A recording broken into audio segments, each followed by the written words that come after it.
Hey everyone, today I will show you a clever trick to see hidden messages concealed by black color in screenshots.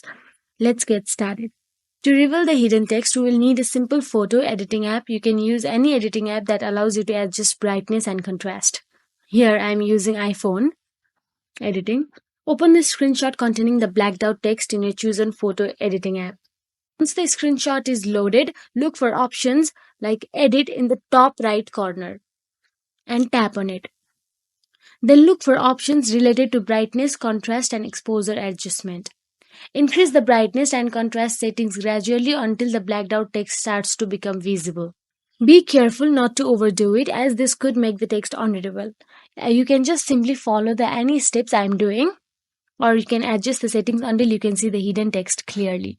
Once the hidden text is revealed, take a closer look and zoom in. And there you have it, a simple yet effective method to uncover hidden messages concealed by blackout text in screenshot. Now you can decode those mysterious messages with ease. If you found this tip helpful, give it a thumbs up and subscribe to our channel for more tech hacks and tricks. Thank you for watching.